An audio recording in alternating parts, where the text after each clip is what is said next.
서영은 한참을 망설이다가 입을 열었다. 잘 기억이 안 나요. 초가를 떠난 뒤 숲길을 걷던 중이었다. 아이의 목소리는 여전히 조심스러웠다. 소리가 났어요. 귀가 찢어질 것처럼. 그리고 다리가 뜨거워졌어요. 서영은 자신의 종아리를 내려다보았다. 지금은 아무렇지 않았지만 그날의 감각은 아직도 남아있는 듯했다. 눈을 뜨니까 이미 혼자였어요. 어머니도 없었고요. 박태산의 얼굴이 굳었다. 마환지다.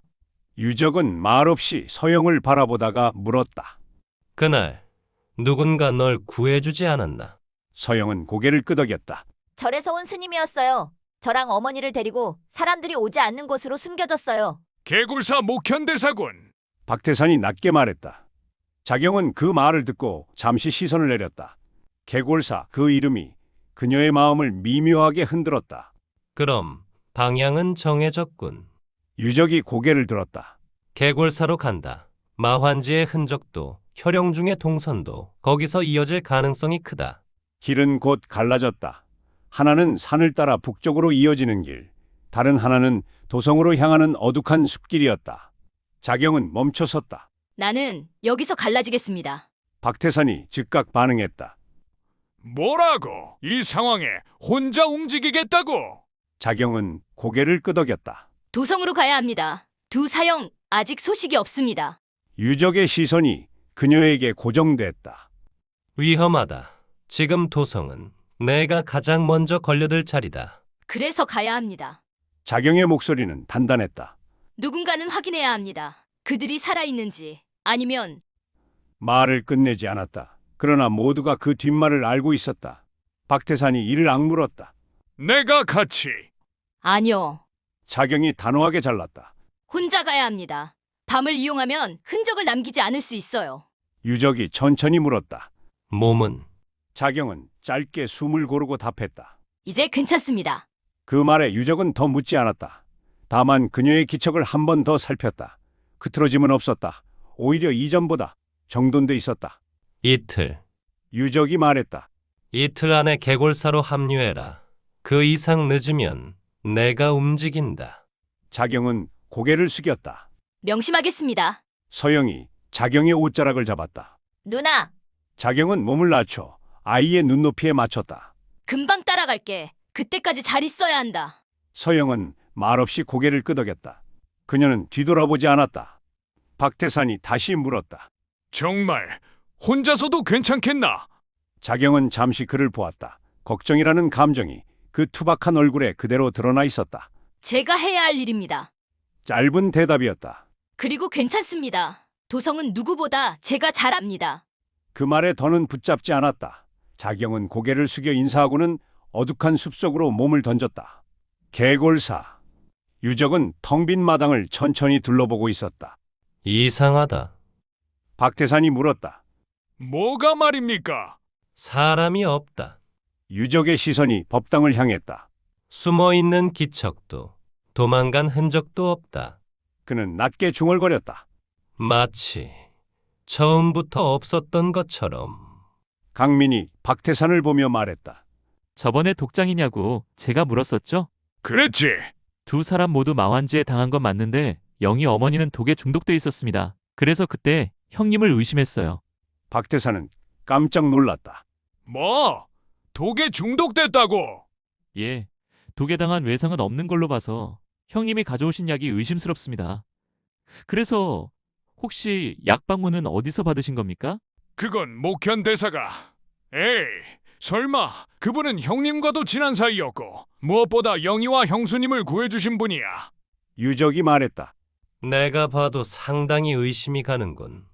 아무리 작은 사찰이라고는 하나 사람들이 흔적도 없이 사라진 것도 그렇고. 박태산이 주위를 둘러보며 말했다.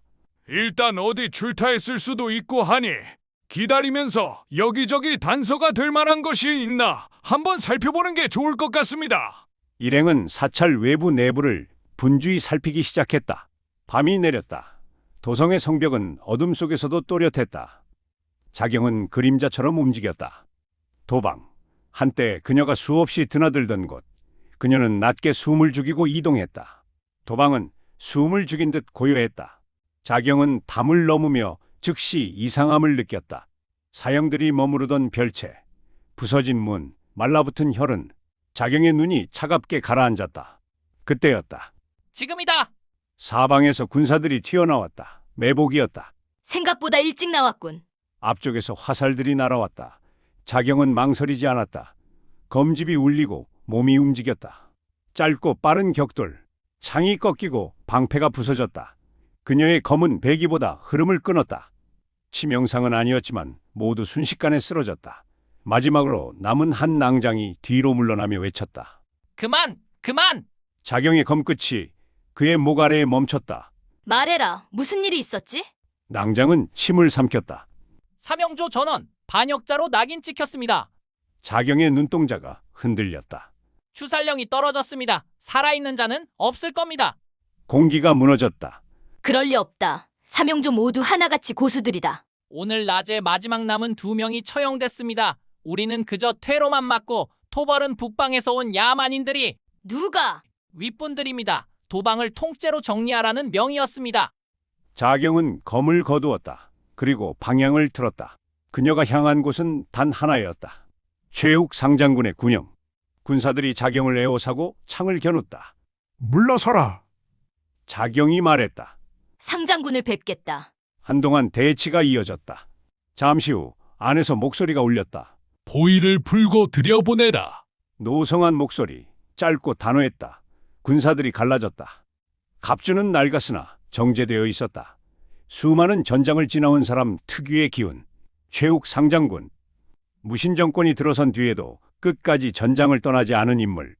정권의 개가 되지 않았고 그렇다고 반기를 들지도 못했던 자. 그는 경대승 장군과 오래된 전우였고 삼형조의 이름이 도성에 퍼지기 전부터 이미 그들의 검을 눈여겨보고 있었다. 공식적으로는 아무것도 해준 적이 없었다.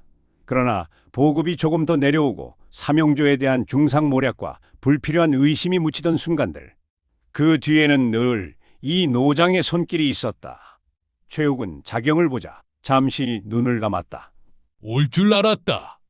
자경은 무릎을 꿇지 않았다. 그저 허리를 숙였다. 상장군. 최욱의 시선이 그녀의 어깨, 검집, 그리고 숨결에 머물렀다. 많이 고단했겠구나. 괜찮습니다. 그 말에 최욱은 헛웃음을 흘렸다. 삼형조가 괜찮다는 말을 쓸 때는 늘 가장 위험할 때였지.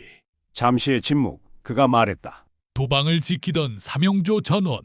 자경의 손이 미세하게 떨렸다. 반역죄로 추살령이 내려졌다. 자경은 고개를 들었다. 이유는요? 권력의 향방이 바뀌었다. 이유는 중요하지 않다.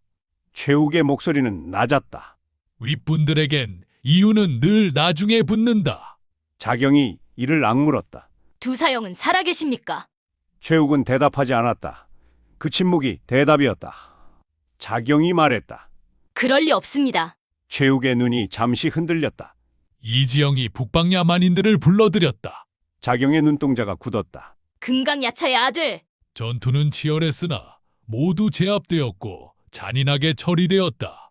북방 야만인들 중에 그토록 강맹한 무용을 나는 본 적이 없다. 최욱은 천천히 덧붙였다. 그리고 그들과 함께 움직인 정체불명의 이방인 둘이 있었다.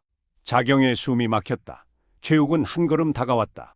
자경, 그는 처음으로 그녀의 이름을 불렀다. 너는 여기서 더 움직이면 안 된다. 이건 이미 나라의 싸움이 아니다. 자경이 고개를 저었다. 제가 하지 않으면 누가 합니까? 최욱은 잠시 그녀를 바라보다가 말했다. 아무리 천하의 한자경이라 해도 모두를 상대할 순 없다. 나라의 안위, 백성, 그는 고웃음을 쳤다. 그런 건 입에 올리기 좋은 명분일 뿐이지. 놈들은 권력을 위해서라면 적의 힘도 서슴없이 빌린다. 자경이 조용히 물었다. 적이라면 요와 금, 북방야만인. 자경의 눈이 커졌다. 중원까지 넘보는 그 금나라가 어찌 그리 급성장했는지 아느냐. 완한 씨에게 왕권을 안겨준 자들. 최욱은 고개를 들었다. 그들은 이방인들의 힘을 빌렸고 그 이방인들을 고려에 알 수 없는 세력이 불러들였다. 그리고 중방에서 일을 시켰다. 자경의 숨이 가빠졌다. 주둑송, 방삼열. 그 대신 금에서 요구하는 것이 있었다. 무엇입니까? 고려의 아이들, 자경의 눈에 분노가 일었다. 최욱이 말을 이었다. 많은 아이들이 끌려갔다. 상당수의 관리들이 권력자들의 비호 아래 방관했다. 자경이 이를 악물었다. 주군께서도 알고 있었습니까? 최욱은 머리를 끄덕였다. 그렇네. 그건 나라가 아닙니다. 최욱은 자경을 똑바로 보았다. 경장군과 난 그걸 바로 잡으려 했다. 그 과정에서 많은 이들이 희생되었다. 그리고 경장군 다음은 바로 나다. 자경이 한 걸음 다가섰다. 상장군 함께. 아니다. 최욱이 단호하게 잘랐다. 밖에 만한 피를 내어주라 해놨으니 빨리 떠나거라. 멀리 떠나 배필도 만나고 평범한 소녀로 행복하게 살거라. 자경은 목에 힘을 주었다. 그럴 수 없습니다. 의가 땅에 떨어지고 나라가 외부의 오랑캐들에게 휘둘리고 있는데 고려의 무사로서 어찌 그리할 수 있겠습니까? 최욱은 쓴웃음을 짓다가 표정이 결연해졌다. 그렇다면 반드시 살아서 내가 옳았다는 걸 증명해라. 나는 이미 선택했다. 마지막을 선택한 결의에 찬 그의 눈빛을 본 자경은 더 이상 아무 말도 할 수 없이 돌아설 수밖에 없었다. 마당으로 내려오자 병사들이 길을 열어주었다. 복잡한 마음을 뒤로 하고 말을 달렸다. 차 한 잔 마실 시간 정도를 달리자 앞쪽에 많은 수의 군사들과 마주쳤다. 자경은 이미 많은 수의 군사들이 다가오고 있음을 알아차렸지만 최욱의 군영을 향해 감을 알아차리고는 그대로 정면으로 내달렸다. 10여 장 정도의 거리에서 멈춰섰다. 자경이 먼저 입을 열었다. 금강야차의 둘째 아들, 이 밤에 군사들을 데리고 어디 가는 길인가? 그는 말 위에 앉아 있었다. 이지영, 무신정권의 실권자 이민의 차남이었다. 비단 갑옷, 도성의 밤과 어울리지 않는 화려함, 무공으로 이름을 얻은 인물은 아니었다. 그의 칼은 실전을 많이 겪지 않았고 손에는 아직 굳은 살도 옅었다. 그러나 그가 서 있는 자리 자체가 무기였다. 중방의 군사들, 그리고 어디서 불러왔는지도 모를 사병들까지 모두가 그의 눈치를 보며 숨을 죽이고 있었다. 이지영은 내려다보듯 자경을 바라보았다. 아이고, 이게 누구신가? 도방의 위세 좋던 남영조 아니신가? 한쪽 입꼬리를 올리며 비열한 표정을 지었다. 오늘 일을 마무리하고 내 처소에서 같이 술이나 한잔 하세. 내 많이 예뻐해 주겠네. 그럼 특별히 살려주지. 흐흐흐. 자경은 담담히 받았다. 금강야차의 개망나니 아들이 천지도 모르고 나불거리는구나. 이지영의 입가에 비웃음이 걸렸다. 여자 하나가 이 정도로 날뛰다니. 경대승이가 간덩이까지 키워놨구나. 아직까지 살아있는 걸 보니 도망치는 솜씨가 제법인가 보네. 그는 검을 뽑지 않았다. 굳이 그럴 필요가 없었기 때문이다. 저 여자를 생포하는 자에게 아버지께서 직접 내릴 상을 약속하겠다. 그 말 한마디에 군사들의 눈빛이 변했다. 돈이 아니라 출세였다. 이지영은 이런 걸 잘 알고 있었다. 사람을 움직이는 법을. 그는 무인이기보다는 권력을 다루는 자였다. 건장한 체격의 낭장 하나가 나섰다. 제가 저 여인을 바치겠습니다. 그는 검을 뽑아 들고는 맹렬한 기세로 자경을 향해 뛰었다. 순간 자경의 눈빛이 변했다. 살기가 가득한. 자경은 말에서 도약하여 곧장 앞쪽으로 쏜살같이 튀어나갔다. 뛰어오던 낭장이 날아오는 자경을 향해 검을 휘둘렀다. 그런데 허공이다. 자경은 자신에게 쇄도하던 낭장을 빠른 속도로 지나쳤다. 처음부터 목표는 이지영이었다. 이지영이 순간 놀라 눈이 동그래졌다. 자경의 경공이 워낙에 빨랐다. 자경이 속으로 쾌재를 부르는 순간 이지영 얼굴 바로 앞에서 검이 튕겨졌다. 자경은 그 충격으로 한 장 정도 밀려 착지했다.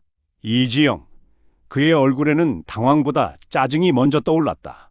쓸모없는 것들. 그는 낮게 중얼거렸다. 그리고 그제야 옆에 서 있던 사내를 바라보았다.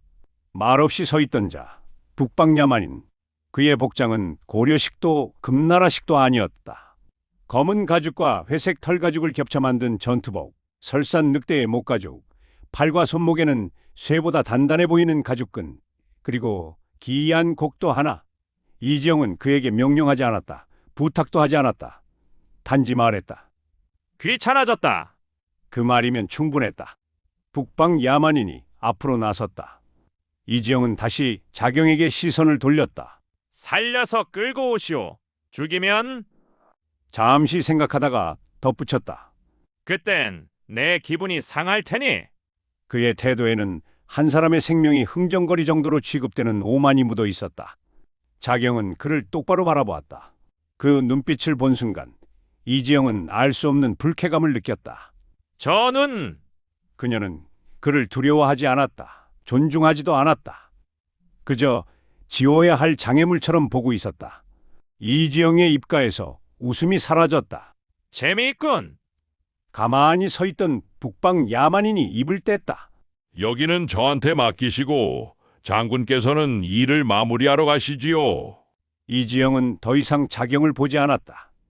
이미 결론이 난 싸움처럼 고개를 돌렸다. 시간 낭비는 싫다. 그는 말을 재촉했다. 군사들도 함께 움직였다. 창과 갑옷이 스치며 옆으로 흘러갔다. 그 순간이었다. 자경의 눈빛이 바뀌었다. 결심이 선 기색. 지금 이지영의 등, 목덜미 단 한 걸음, 단 한 번의 베기면 끝이었다. 자경의 발끝에 힘이 실렸다. 그러나 서늘한 기세가 먼저 덮쳤다. 공기가 눌렸다. 보이지 않는 벽처럼 살기가 그녀의 진로를 완전히 틀어막았다. 북방야만인, 그는 움직이지 않았다. 그러나 움직일 수 없게 만들고 있었다. 자경은 본능적으로 멈췄다. 검을 쥔 손에 힘이 들어갔다. 빈틈이 없다. 이지영이 떠나는 동안 그 사내는 단 한순간도 시선을 떼지 않았다. 마치 말하고 있는 듯했다. 지금 움직이면 네가 먼저 죽는다. 군사들이 하나둘 산길을 빠져나갔다. 이지영의 말발굽 소리가 점점 멀어졌다. 자경은 끝내 검을 내리지 못했다. 그리고 산길에는 둘만 남았다. 바람이 불었다. 나뭇잎이 스쳤다. 북방 야만인이 천천히 고개를 들었다. 후회하나? 그의 고려말은 거칠었지만 분명했다. 자경은 대답하지 않았다. 검을 고쳐 쥐었다. 좋다. 그는 한 발 내디뎠다. 땅을 밟는 순간 낙엽이 부서졌다. 이제 방해받을 일도 없군. 그의 손이 곡도 손잡이를 감쌌다. 천천히, 그러나 단 한 치의 군더더기도 없이. 자경의 기척이 낮아졌다. 호흡이 가라앉고 시야가 좁아졌다. 북방야 만인이 먼저 움직였다. 순간 거리가 사라졌다. 곡도가 아래서 위로 치솟았다. 자경은 반박자 먼저 몸을 틀었다. 쇠와 쇠가 맞부딪히며 불꽃이 튀었다. 무겁다. 팔이 저릿했다. 힘으로 찍어 누르는 검이 아니었다. 배기 자체가 죽음을 전제로 설계된 궤적. 자경은 뒤로 물러나며 반격했다.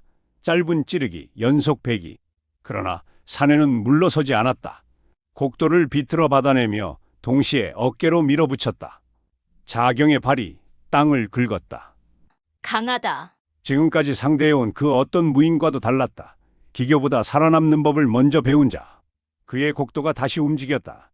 이번엔 자경이 먼저 파고들었다. 낮고 깊게 산의 옆구리를 스쳤다. 피가 튀었다. 그러나 그 역시 동시에 베어냈다.